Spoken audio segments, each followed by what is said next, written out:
El 17 de octubre de 1945 marcó un antes y un después en la historia argentina.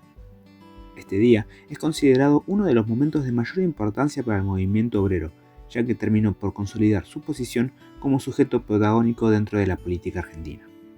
También este día es conocido como Día de la Lealtad, ya que simboliza el surgimiento y consolidación de una de las corrientes políticas más importantes de nuestro país, el Partido Peronista, por lo que también se conoce este día como Día de la Lealtad Peronista.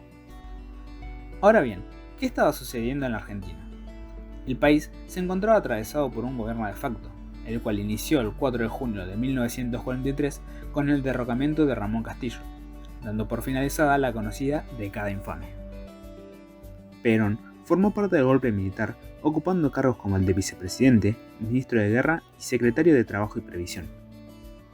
Gracias a este último cargo, empezó a generar una alianza con los sindicatos, nombrando a varios dirigentes sindicales para conducir los principales cargos dentro de la Secretaría.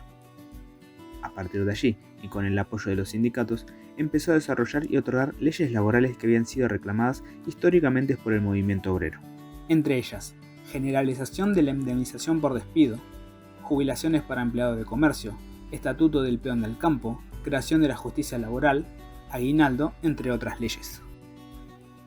En este marco, los sindicatos comenzaron un periodo de gran crecimiento, afiliando masivamente a los nuevos trabajadores que estaban migrando masivamente del interior a la ciudad, y a los descendientes de la inmigración europea, quienes representarían el grosor del movimiento y los protagonistas del acontecimiento de octubre. Sería ante esta alianza entre Perón y los sindicatos lo que generaría una fuerte oposición de parte de los sectores conservadores, económicos, políticos y militares, así también del mismo gobierno, quienes empezaron a ver a Perón como una amenaza. Es por esta razón que el 9 de octubre de 1945, Perón fue destituido de su cargo como secretario de Trabajo y Previsión, para días después, el 13 de octubre, ser arrestado en su domicilio y trasladado a la prisión de la isla Martín García. Frente a esta noticia, el Comité Confederal de la CGT convocó una huelga general para el 18 de octubre, la cual terminó adelantándose para la mañana del 17 de octubre, en donde columnas de manifestantes provenientes del interior de la provincia de Buenos Aires se movilizaron a Plaza de Mayo, frente a la Casa de Gobierno, exigiendo la liberación de Perón. Debido a la fuerte presión de la multitud, el gobierno se vio forzado a liberar a Perón y llevarlo de la isla Martín García hacia el hospital militar. Desde allí, en la noche del 17 de octubre, se trasladó hacia la Casa Rosada. En el balcón de la misma entonaría su famoso discurso, el cual, para unir a la multitud, comenzaría con la palabra trabajadores. Trabajadores. Muchas veces he asistido a reuniones de trabajadores. Siempre he sentido una enorme satisfacción, pero desde hoy sentiré un verdadero orgullo de argentino, porque interpreto este movimiento colectivo como el renacimiento de una conciencia de los trabajadores. Esta movilización fue una de las más grandes manifestaciones de la historia argentina, en la que participaron miles de trabajadores de los barrios populares y la periferia de la ciudad de Buenos Aires. Los mismos formaban parte de los sectores medios y bajos de la sociedad, quienes invadieron el centro de Buenos Aires, el cual era considerado pulcra y elitista por la estética que poseía la ciudad y sus habitantes.